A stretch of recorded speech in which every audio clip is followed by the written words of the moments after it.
kayak satu hari bisa sampai habis ratusan ekor. Terus kemudian dan itu kan juga laku ya Ustaz di masyarakat. Kita juga nggak tahu, pokoknya geprek di sini gitu. Sedangkan kan kalau terkait masalah makanan kayak gitu itu dari SOP yang seharusnya kan ada sertifikat halalnya atau ada apanya gitu. Kemudian kadang kalau untuk di kalangan mahasiswa ini antara sempat atau nggak menyempatkan untuk meninjau itu gitu Ustaz, sehingga ya pokoknya kita makan gitu aja, ayam manapun yang penting enak itu dimakan. Terus pesannya dosen saya itu, jadi sebetulnya perlu dihati-hati karena pasti banyak UMKM yang tidak memperhatikan itu. Sedangkan dari kami ini juga sudah mengupayakan adanya pelatihan untuk penyembelihan, terus kemudian pemrosesannya juga, terus juga dari komposisi atau bahan masakan yang digunakan itu bebas dari lemak-lemak babi dan sejenisnya yang diharamkan gitu. Terus yang jadi masalah itu semakin banyaknya UMKM tapi semakin sedikitnya pelatihan dan juga tenaganya gitu Ustaz, kayak tenaga pelatihnya atau apanya gitu.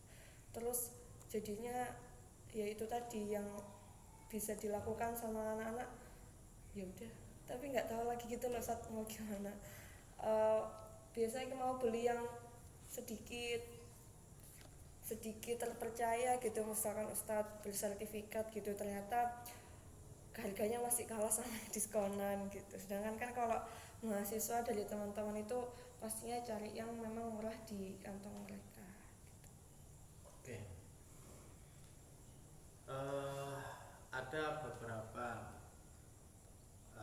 hal yang saya tawarkan. Yang pertama,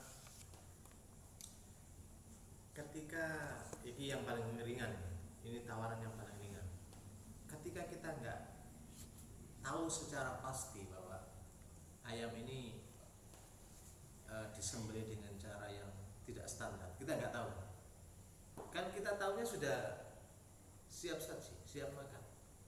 Perkara proses penyembelihnya itu syar'i apa tidak syar'i, proses masaknya, pensuciannya itu suci apa enggak suci, secara hukum itu sudah di luar tuntutan kita, karena kita hidup di Jawa Timur yang mayoritas muslim dan kita boleh berhusnudzon bahwa penyembelihnya sudah melakukan dengan cara standar, husnudzon, karena memang kita berada dari wilayah yang mayoritas muslim. Itu secara hukum seluruh kita pikir bilang begitu. Ini adalah solusi paling murah, karena yuridullahu bikumul yusra wala yuridu bikumul usra. Lek sampai kita mau makan geprek saja tidak ada meneliti, itu jelas memberatkan, dan Allah tidak menginginkan kita dalam kondisi seberat itu. Oke, itu yang pertama. Paham ya sampai solusi ini ya. Yang kedua, ini justru menjadi saya menangkap ini justru peluang kan, peluang bagi sampean atau keluarga sampean atau koleganya sampean. Ayo, iki mumpung trennya seperti ini, apalagi momen Ramadan, ayo kita bikin produk geprek atau Kentucky apalah yang kita lakukan sesari mungkin. Mulai proses penyembelihnya adalah orang yang kompeten dalam urusan menyembelih, memproses kesuciannya, higienis, suci, bersih dan sehat, itu kita jaga dengan harga yang murah. Bisa nggak? Kita ngambil untung sedikit saja, tapi kita kuasai pasar. Ini kan juga peluang. Terus kita promosikan secara masif besar-besaran bahwa keunggulan produk kami adalah jaminan halal dan jaminan bersih, higienis. Itu brand itu kita masifkan, kita taruh di hal yang utama. Pilihlah produk kami karena produk kami menjamin kehalalan dan kesucian prosesnya, kebenaran prosesnya. promosi sosialisasi besar-besar lewat medsos, lewat apa, dengan harga yang relatif bersaing dengan mereka. Kita dapat untung sedikit mungkin karena memang proses di situ juga membutuhkan biaya untuk menjamin itu butuh tenaga ahli yang kita pastikan benar-benar dan prosesnya dicuci bersih itu ya ono ongkose, sementara mereka enggak nyuci itu berarti mengurangi biaya itu, tapi kita berani bersaing harga. Oke. Atau kita harganya nggak mampu bersaing, terpaksa kita cari segmen pasar yang memang nggak peduli harga tapi peduli jaminan kesucian, dan segmen pasarnya ada sendiri. Ini tetap peluang. Jadi di balik maraknya yang ini peluang. Itu dua hal. Jadi, kalau orang lain nggak mampu melakukannya, kenapa kita nggak tampil mengambil alih?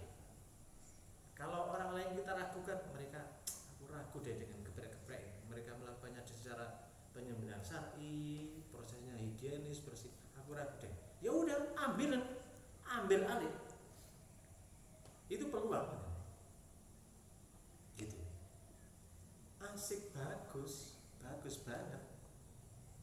Gini perlu seru kan? Sopo bagian apa, seru, keren juga. Kenapa tidak beraktivitas ekonomi? Oke, gitu. Pandangan saya seperti itu. Tapi kalau itu nggak memungkinkan dan kita belum pada level mengambil peran, mengambil posisi pelaku, ya udah pesan geprek lah, aja kami makan geprek, pesan masakan ayam yang kalau memang GoFood gitu, dan itu sudah dianggap boleh, walaupun kita nggak tahu prosesnya syar'i apa tidak.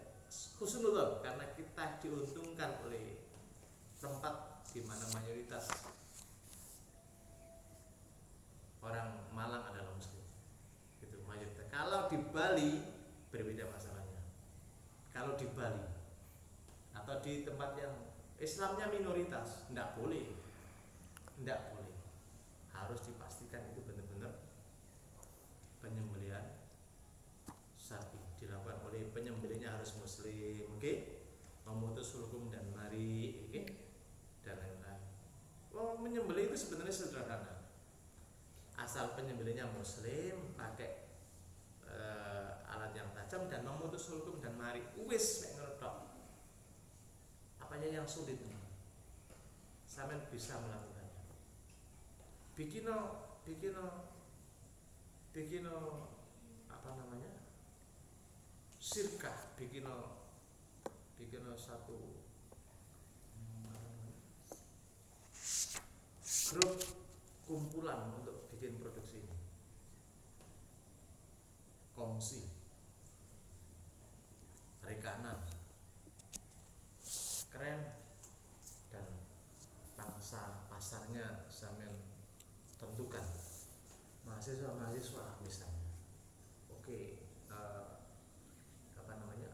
Sekarang ini, makanya Jerene Gibran, SGIE ya. Itu kan soal produk-produk yang memang menjamin kehalalan, oke, secara pasar syariah, oke. Itu kan memang harus diperhatikan. Harus. Itu sebuah keniscayaan. Karena apa? Semakin kesini, orang itu semakin banyak yang peduli terhadap makanan halal, makanan yang higienis, bersih, halal. Semakin kesini semakin peduli, semakin banyak yang peduli. Yang kemarin nggak peduli sekarang jadi peduli. Itu banyak, itu tren, fenomena masyarakat sekarang. Apalagi momentum Ramadan, wah keren banget itu, keren banget. Ayo ini ditangkap sebagai sebuah peluang pasar. Oke. bikin produk, pasarkan secara masif bersama-sama. Dengan medsos saya bisa memasarkan dengan pasar online, pasar itu mudahnya zaman sekarang. Saya jadi tertarik. Monggo Ustaz. Itu yang dikeluhkan sama dosen saya itu kayak gini Ustaz, kurangnya tenaga untuk sosialisasi ke kliennya itu loh Ustaz. Jadi klien itu kayak mengeluhkan, lah saya tuh sejam itu bisa habis 200 ekor. Jadi kayak menyembelihnya tuh yang penting kepotong gitu loh Ustaz. Itu masalahnya di situ. Dan Iya. saya tahu pedagang ayam itu, kalau memang omsetnya sudah besar, waduh, saya tuh ngelihat sendiri ngambil ayam di ada tempatnya yang besar itu, terus diduduki, ngambil seret, cepat, ini butuh kecepatan. Tentu saja resikonya ya gak putus hukum dan mari. Hukum dan mari itu kan harus putus total 100%. Ibil-ibilai haram. Saluran nafas dan saluran makanan di sini. Di sini hukum dan mari. Kecil, elastis sebenarnya. Mudah sekali terpotong oleh pisau tajam sebenarnya. Asal seksama dari sini ke sini. Masalahnya tukang nyembelih ayam itu gak ngono melakukannya. Aduh, cepet-cepetan. Gak ada wajah bismillah. Wah, dia wajah bismillah sudah dari wali. Nah, berapa bismillah yang harus dibaca? Sudah sehari dia menyembelih 200 ke atas, bahkan 1000. Kalah atau nurun terus sedino. Bismillahirrahmanirrahim. Dari wali oleh saulan. Selamatin ini menyembelih binatang itu gak mewajibkan harus membaca bismillah. Menyebut nama Allah bukan wajib dalam menyembelih. Sing wajib penyembelihnya muslim. Aturan main menyembelih itu yang harus gak bisa ditawar, penyembelihnya harus muslim. Yang kedua, pakai benda tajam. Yang ketiga, memutus hulkum dan marik. Wis ikut tok. Sebenarnya ada sih, tapi gak pati umum. Dari ayat wa ma uhilla bihi li ghairillah. Ketika menyembelih enggak boleh diniatkan sebagai persembahan kepada selain Allah. Tapi kan ini kan gak umum, gak pati terpraktek. Mosok wong ngati mbeleh kaya ngono ku dadak dikipih persembahan nyiroro lor, nyiroro wetan, nyiroro kulon kan gak ono ngene. Mereka mikirkan bisnis. Didol. Gak untuk sesajen. Gitu. Maka saya menyimpulkan berdasarkan realita di lapangan, menyembelih itu hanya butuh 3 syarat. Penyembelihnya muslim, pakai benda tajam, dan memutus hulkum dan marik, selesai.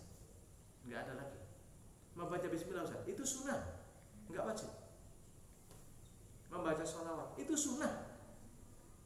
Mendapat itu wajib lah. Kalau halal itu daging di pasar. Gitu. Nah, krono kita komitmen ngono ya, pastikan penyembelihnya itu sudah di briefing. Ojo ngomong aku menyembelih. Aku gak duwe waktu. Tak briefingi pekerja sampean sing tukang menyembelih iki. Tak briefingi. Sekali tatap muka wis beres. Sak praktek ngene, contone ngene Mas. Menyembelih tak briefing. Teori ini sak praktek. Wis mari ono meneh lakukan. Ojo memperjakan ustadz untuk menyembelih, terlalu rendah. Ustadz itu penasihat, pengawal, pengontrol, gitu caranya. Kita pastikan pekerja sing ngumbai ngono, pastikan sing ngumbai benar-benar ngerti tentang suci, ngerti tentang standar suci. Lek nih ayam ini harus dicuci, karena gak mungkin gak kena najis, bo najis usus sing pecah, bo darah yang iku balik, mari darah yang di sini balik maneh. Lek sing darah yang sudah menyatu dengan daging itu makfu, memang makfu.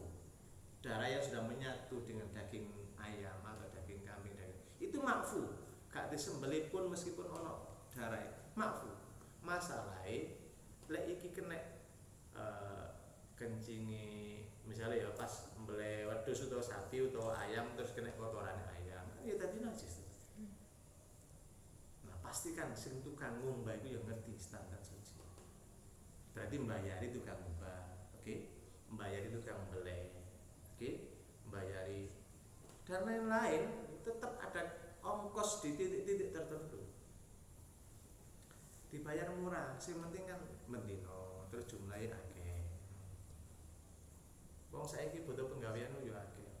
Dan bayari wong ngono gak makane aja golek wong pinter. Lek golek wong pinter bayaran enggak ora dilarang. Wong bodoh ae tapi dilatih. Wong bodoh tapi di briefing, dilatih. Wong pekerjaan ngono kan sederhana. Gitu. Bocah-bocah sing guru lulus SD kak koper sekolah SMP nih butuh penggawean ya kan ikut di briefing. Oke. Dan itu adalah strategi owner atau direktur mempekerjakan anak SMK. Gaji ini larang, lek sarjana. Lek SMK gaji ini murah, lek sarjana mahal. Maka area SMK itu lebih laris daripada sarjana. Karena skill itu bisa dilatih. Sementara mereka pantas digaji murah karena baru SMK. Nah, sarjana yang gak pantas tadi